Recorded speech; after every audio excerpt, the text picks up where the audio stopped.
Somesa babaddeyo. Amyuka omubaka wa Pulezidenti Mityana Prosi Mwanjuzi atalaza amasomero ag'enjawulo mu munisipali y'e Mityana gy'asanze nga basomesa gye bali naye ng'abayizi batono ddala.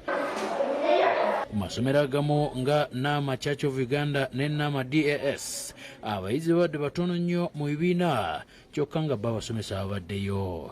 Abasomesa aboogeddeko n'omusasi waffe bagambye nti kino kya bulijjo kubanga abazadde abamu mu biseera by'enkuba basigaza abaana waka ne basooka basiga emmere.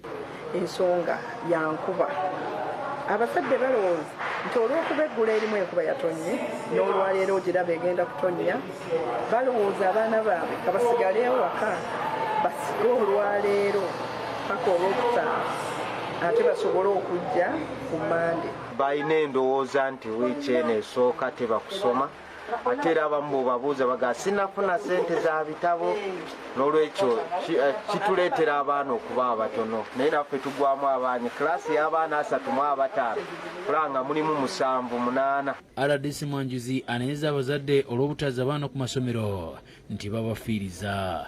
Kuba tusobola kugamba eri amasomero ge tubaddemu gonna bya gavumenti bintu bya free education naye free education saawa zino omwana wa P7 n'obanga tolinaba ku reportinga ate n'abalala ne babeera nti mu kibiina tusanzemu like 7 kiba kitundu kyenyamiza. Alabudde nti bagenda kutandika ekikwekweeto ku baana batali mu masomero ng'anaakwatibwa agenda kwogera bazadde be bavunaanibwe. Abasigazza abaana waka nga tebabaleeta ku masomero bannaye tugenda tandika ebikwekweeto.